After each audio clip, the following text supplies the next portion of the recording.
In September 2013, I visited a tea factory outside Marseille that was currently being occupied by its workers. There had been a standoff with local police for over a year. What had brought things to such a pass?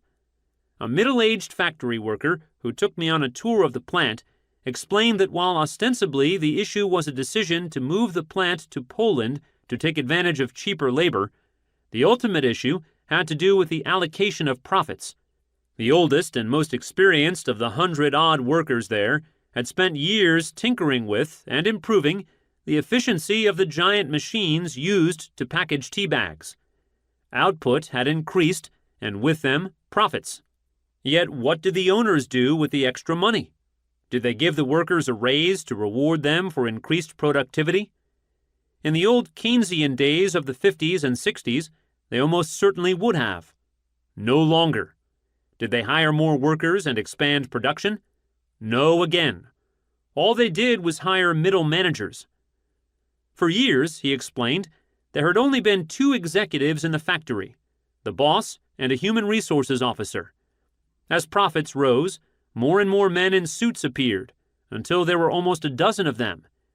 The suits all had elaborate titles, but there was almost nothing for them to do, so they spent a lot of time walking the catwalks, staring at the workers, setting up metrics to measure and evaluate them, writing plans and reports.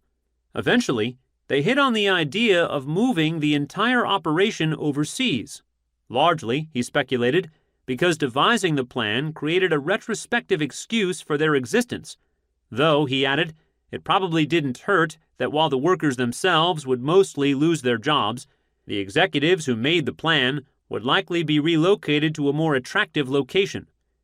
Before long, the workers had seized the building, and the perimeter was swarming with riot cops.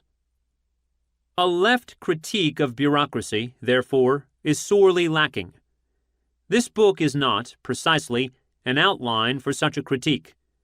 Neither is it, in any sense, an attempt to develop a general theory of bureaucracy, a history of bureaucracy, or even of the current age of total bureaucracy.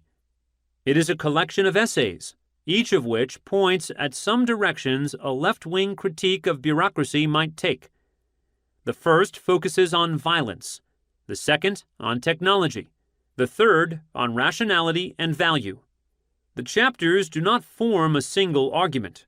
Perhaps they could be said to circle around one, but mainly they are an attempt to begin a conversation, one long overdue.